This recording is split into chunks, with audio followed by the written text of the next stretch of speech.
Kuna faida kubwa za wewe kuyatomasa na kuyanyonya vema maziwa ya mkeo katika hali iliyokuwa bora, kwa sababu hii inatengeneza afya kwa mkeo na inakutengeneza wewe kuwa imara katika tendo la ndoa. Yani usio unajiendeendea, nyonya maziwa ya mkeo kisawasawa, aswa tena kwa utaratibu. Yana utaratibu wake, sio kurupuka kama mtu anakula maembe vile. Kuyanyonya vizuri matiti ya wake zetu yanaondosha hatari ya kusibiwa na kansa ya matiti. Wataalamu wametafiti wakabaini wanawake wengi ambao wana tatizo la kansa ya matiti ni wale ambao hawajaolewa. Ndio wengi wako hivyo, na kama wameolewa hawajazaa, na kama wamezaa hawajanyonyesha. Wengi wanaopata kansa ya matiti ni kwa sababu hiyo, kwa sababu kakosa kunyonya baba, basi hata mtoto basi alinyonye. Ni kwa sababu ya kufyonza hormone inayoitwa al-ostrogena, kwa sababu miongoni mwa viungo vya mwanamama venye kiwango cha kutosha cha hormone ya al-ostrogena, hormone ya kike, matiti nayo yana hormone ya kutosha hii ya kike. Ndio maana ni sehemu yenye hisia sana. Pia hormone hii kama itagandamana, haina pa kwenda, haiyayuki, kwa sababu haijayayushwa hiyo hormone, itasababisha saratani au kansa ya matiti. Ukianyonya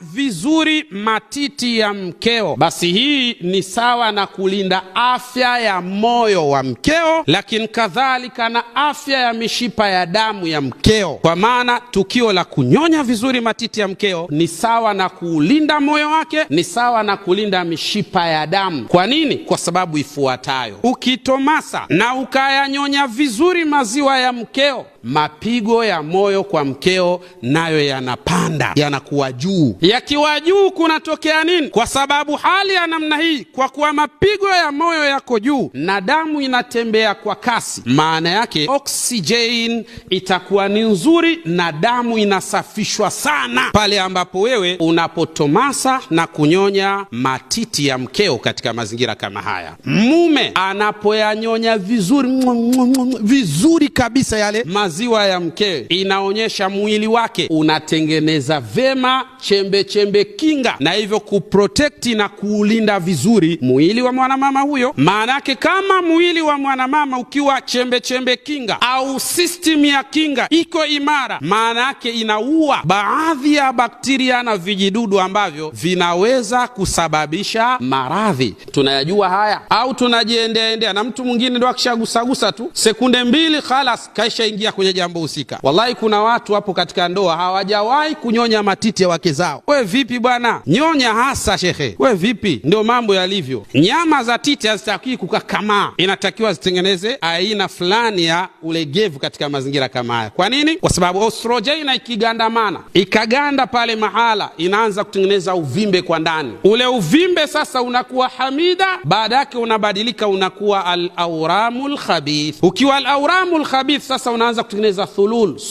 sumu hii sasa inaanza kuozesha, ndio tunasema fulani ana kansa ya titi au kansa ya maziwa katika mazingira kama haya. Kwa wale kina dada au kina mama ambao wakiingia ada wanakuwa na maumivu makali sana, hii ni tiba mujarrab. Cha ajabu, unamkuta huyu mwanamume akienda kustanji anakojoa alafu anakunguta chui anaingiza, alafu akitoka hapo anakwenda kwa mke wake, nyonya. Wewe mnyonyeshe mtoto watu mikojo, inakuwaje mambo? Hapana, hiyo kitu hakuna hiyo bana. Ukaacha kufanya kwa mkeo, basi jiandae na haya matokeo haya, na ujiandae na matatizo mengi katika mazingira kama haya.